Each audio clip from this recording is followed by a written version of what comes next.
जय हिंद साथियों, मैं हूं नीरज कुमार। वैसे तो मैं कोई जनरल कंपटीशन का बहुत बड़ा टीचर नहीं हूं, लेकिन मैं कोचिंग क्लासेस में 9, 10th और 11th 12th के बच्चों को मैथ, साइंस जैसे पेपर पढ़ाता हूं। आइए आज हम लाभ हानि, एक टॉपिक है, बहुत पॉपुलर टॉपिक है कंपटीशन वाले मैथ में, तो आज हम उसको पढ़ रहे होंगे। इसको पढ़ने से पहले कुछ टर्म्स हैं जिसको हम लोग डिफ़ाइन कर लेंगे और उसके बाद हम लोग इसमें प्रैक्टिस के लिए जो प्रश्न है उसको कर लेंगे और फिर जो प्रीवियस ईयर के प्रश्न हैं उसको भी सॉल्व कर लेंगे। तो आइए सबसे पहले कुछ टर्म्स को देखें। तो सबसे पहले क्रय मूल्य, ये टर्म से आप लोग परिचित होंगे। क्रय मूल्य, अब ये क्रय मूल्य का क्या मतलब है? तो क्रय मूल्य क्या होता है? वह मूल्य जिस पर कोई भी वस्तु खरीदी जाती है वह उसका क्रय मूल्य कहलाता है। क्रय का मतलब ही खरीदना होता है। तो वह मूल्य जिस पर कोई वस्तु खरीदी जाए, वह मूल्य जिस पर कोई वस्तु खरीदी जाए क्रय मूल्य कहलाती है। अब क्रय मूल्य का अंग्रेजी क्या होता है? तो कॉस्ट प्राइस, क्योंकि शॉर्ट में हम लोग सीपी लिख रहे होंगे तो इसलिए ये जानना जरूरी है। Cost price. एक और टर्म क्या होता है? विक्रय मूल्य। विक्रय मूल्य, विक्रय मूल्य क्या होता है? तो वह मूल्य जिस पर कोई वस्तु बेची जाए, वह मूल्य जिस पर कोई वस्तु बेची जाए वह उसका विक्रय मूल्य कहलाता है। इसको अंग्रेजी में सेलिंग प्राइस कहते हैं और शॉर्ट में सीपी कहते हैं, सेलिंग प्राइस। अगला टर्म क्या है? लाभ। लाभ को अंग्रेजी में क्या कहते हैं? प्रॉफिट। क्या कहते हैं? प्रॉफिट। अब देखिए लाभ कब होता है? जब कोई भी वस्तु कम में खरीद के हम ज़्यादा में बेचेंगे, यानी जब विक्रय मूल्य ज़्यादा होगा क्रय मूल्य से तो वहाँ पे क्या होगा? लाभ होगा। जब विक्रय मूल्य ज़्यादा हो क्रय मूल्य से तब क्या होगा? लाभ, यानी कम में खरीद के ज़्यादा में बेच रहे हो। यानी यहाँ पे हम लिख सकते हैं जब एसपी सीपी से ज़्यादा हो, यानी सेलिंग प्राइस ज़्यादा हो, तब क्या हो जाता है? लाभ। इसके बाद अगला टर्म है हानि। तो हानि को भी देख लेते हैं। हानि, हानि जस्ट लाभ का उल्टा होता है। हानि कब होगा? जब हमारा विक्रय मूल्य कम रहेगा क्रय मूल्य से। और हानि को क्या कहते हैं अंग्रेजी में? लॉस। यानी जब सीपी ज़्यादा हो एसपी से, यानी जब कॉस्ट प्राइस ही ज़्यादा हो सेलिंग प्राइस से, यानी जब क्रय मूल्य ज़्यादा हो विक्रय मूल्य से, तो क्या होगा? हानि होगा। यानी जब हम किसी वस्तु को ज़्यादा में खरीद कर कम में बेचते हैं तो क्या हो जाता है? हानि।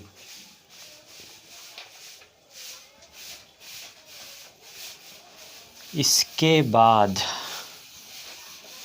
हम लोग दो बेसिक फॉर्मूला देख लेते हैं, उसके बाद हम लोग आगे प्रश्न पे आ जाएंगे। अब देखिए लाभ बराबर क्या हो जाएगा? लाभ बराबर क्या हो जाएगा? विक्रय मूल्य माइनस क्रय मूल्य। जैसे मान लेते हैं कि हमने कोई वस्तु 25 रुपये में ख़रीदा, एक सेकेंड, मान लेते हैं हमने किसी वस्तु को 15 रुपये में ख़रीदा और उसको हमने 25 रुपये में बेचा। किसी वस्तु को हमने 15 रुपये में ख़रीदा और 25 रुपये में बेचा। तो यहाँ पे देख रहे हैं कम में ख़रीदे हैं और ज़्यादा में बेच रहे हैं, तो क्या होगा? लाभ होगा। कम में ख़रीदे हैं और ज़्यादा में बेच रहे हैं तो लाभ होगा। कितना लाभ होगा ये जानने के लिए हम क्या करेंगे? इसको घटा लेंगे तो कितना आ जाएगा? पी बराबर घटा के 10, यानी 25 में से 15 घटाएंगे तो कितना आ जाएगा, 10 आ जाएगा। तो हम लोग यहाँ से एक फार्मूला निकाल लेते हैं, पी बराबर क्या हो जाएगा, S P minus C P, यानी जो प्रॉफिट होगा वो सेलिंग प्राइस में कॉस्ट प्राइस को घटाने पे मिल जाएगा कि कितना लाभ हो रहा है। इसके बाद हानि को समझ लेते हैं।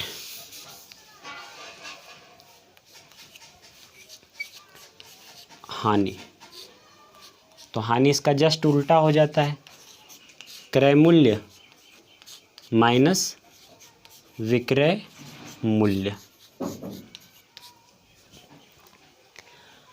अब देखिए, जब क्रय मूल्य ही ज़्यादा हो, यानी ज़्यादा में खरीद के और कम में बेच देंगे, ज़्यादा में खरीद के कम में बेचेंगे, ज़्यादा में खरीद के कम में बेचेंगे तो क्या होगा, हानि होगा। अब मान लेते हैं किसी वस्तु को 35 रुपये में ख़रीदा गया और उसको 30 में ही बेच दिया गया, 35 में खरीद के 30 में बेचेंगे तो नुकसान होगा। तो जब कॉस्ट प्राइस ज़्यादा हो सेलिंग प्राइस से, कॉस्ट प्राइस ही ज़्यादा हो तो क्या हो जाएगा, हानि हो जाएगा। हानि को क्या लिखते हैं, लॉस, तो एल लिख लीजिए यहाँ पे, यानी एल बराबर क्या हो जाएगा, सी पी और माइनस एस पी। तो ये दो बेसिक फार्मूला है जिस पे पूरा चैप्टर डिपेंड करता है, बाकी लाभ परसेंट या फिर हानि परसेंट ये सब कैलकुलेट किए जा सकते हैं हिसाब के थ्रू भी। तो आइए देखते हैं।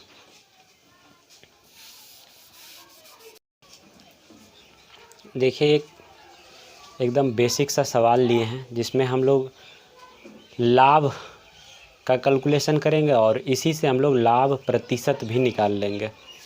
तो आइए इसको सॉल्व करते हैं। लिखा हुआ है एक वस्तु का क्रय मूल्य 50 रुपये है, अर्थात सीपी कितना, 50 रुपीज़, सीपी कितना 50 रुपया, तथा विक्रय मूल्य यानी एसपी कितना 80 रुपीज़ यानी 80 रुपये। यहाँ से हम लोग पहले क्या निकालेंगे, प्रॉफिट यानी पी निकालेंगे। तो पी बराबर फार्मूला क्या था, C P minus S P minus C P, यानी विक्रय मूल्य माइनस क्रय मूल्य, यही तो था फार्मूला। तो हम लोग यहाँ से निकाल लेते हैं पी, सी एस पी का मान हो गया 80 और सी पी का मान हो गया 50, अगर घटाएं तो 30 रुपये, यानी जो प्रॉफिट होगा वो कितना होगा, 30 रुपये होगा। अब देखिए, जो ये प्रॉफिट परसेंट इसमें निकालना है, लाभ प्रतिशत निकालना है, ये एक्चुअल में क्या कहता है कि अगर 50 रुपया क्रय मूल्य है तो लाभ 30 रुपये का हो रहा है। तो आप ये बता दीजिए कि जब 100 रुपया क्रय मूल्य होगा, जब क्रय मूल्य 100 रुपया होगा तो कितना लाभ होगा। प्रतिशत लाभ का मतलब सैकड़ा में कितना लाभ होगा, ये आपको बताना है। तो देखना है, 50 रुपया क्रय मूल्य तो लाभ 30 रुपया है। इसने पूछा कि अगर हम 100 रुपया क्रय मूल्य कर दें, यानी प्रतिशत लाभ का मतलब क्या, जब क्रय मूल्य 100 हो तब कितना लाभ होगा, यानी जब 100 रुपया पे हमें लाभ पता चल जाता है तो वही तो होता है लाभ प्रतिशत, यानी प्रति 100 में कितना लाभ हो रहा है। तो 100 में 30 का लाभ हो रहा है तो एक में कितना का लाभ होगा, 30/50। तो 100 में कितना लाभ होगा, यानी 100 क्रय मूल्य रहेगा तब 30/50 और गुणा 100। अब इसको काट दीजिए, 50 दूनी 100 और ये 30 दूनी 60, यानी ये जो आया 60 रुपया जब क्रय मूल्य 100 हो तब। क्रय मूल्य 100 हो तो क्या होगा, लाभ 60 रुपया होगा, यानी लाभ कितना हो जाएगा, 60%। 60% कहने का क्या अर्थ हो गया कि जब क्रय मूल्य 100 हो तब लाभ का कैलकुलेशन होगा तो 60 आएगा, 60 रुपये लाभ होगा, यानी 60% लाभ होगा। कई बार इसको शॉर्ट में भी बनाया जाता है फार्मूला के थ्रू, हालांकि फार्मूला भी यही कहता है, लेकिन वो फार्मूला कैसे था बना हुआ था ये मैं कोशिश कर रहा था बताने का। अब देखिए लाभ प्रतिशत बराबर एक फार्मूला दिया जाता है, लाभ गुणा 100 और बटा जिस पे कैलकुलेट कर रहे हैं, क्रय मूल्य है तो क्रय मूल्य पे, ज़्यादातर क्रय मूल्य पे ही कैलकुलेशन होता है। अब देखिए लाभ कितना था 30, तो यहाँ पे 30 लिख देंगे गुणा 100, और क्रय मूल्य कितना था, क्रय मूल्य 50, इससे भी कैलकुलेट करेंगे तो वही आएगा 30 दूनी 60, यानी लाभ परसेंट कितना आ जाएगा 60%। अगर यहाँ से देखें तो ये 60 ही आया, लेकिन अगर पूछा जाएगा कि लाभ प्रतिशत बता दीजिए कितना आ गया, तो ये आ गया 60% आंसर में दिया रहेगा।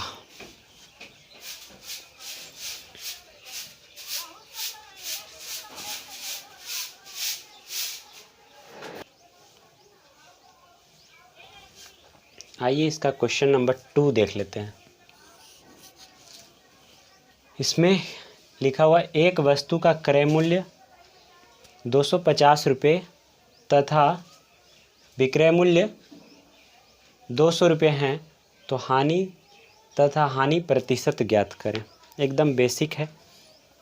वस्तु का क्रय मूल्य यानी सीपी कितना है 250 रुपीज़ तथा विक्रय मूल्य यानी एसपी कितना है 200 रुपये। अब देखिए यहाँ पे अगर देखा जाए तो सीपी ज़्यादा है, सीपी क्या है ज़्यादा है एसपी से, यानी यहाँ पे ज़्यादा में खरीद के कम में बेचा जा रहा है, ज़्यादा में खरीद के कम में बेचा जा रहा है, तो क्या होगा हानि होगा। ज़्यादा में खरीद के कम में बेचिएगा तो हानि नहीं होगा। तो हानि का फॉर्मूला क्या हो जाता है, एल बराबर क्या सीपी माइनस एसपी। सीपी कितना है 250 माइनस एसपी कितना है 200, घट के कितना आ जाएगा 50, यानी एल यानी हानि कितना आ गया 50 रुपये की हानि हो गई यहाँ पे। अब निकालना है इसमें हानि प्रतिशत, तो आप लाभ प्रतिशत का फॉर्मूला जैसे सीखे जैसे पिछला प्रश्न में था लाभ गुना 100 बटा क्रय मूल्य, तो इसमें भी वैसे ही डेवलप कर सकते हैं आप, यानी हानि गुना 100 बटा क्रय मूल्य, हानि गुणा 100 बटा क्रय मूल्य। अब हानि कितना हुआ है 50 गुणा 100 कर लीजिए, और क्रय मूल्य कितना है 250। अब अगर हम काटे तो 1 0 से 1 0 कट गया, और 5 बचे 25 कट गया, और इस 5 से 100 को काट दीजिए 20 बचे, तो आ गया ये 20, यानी हानि प्रतिशत क्या आ गया 20%, हानि प्रतिशत 20% इसका आंसर हो गया।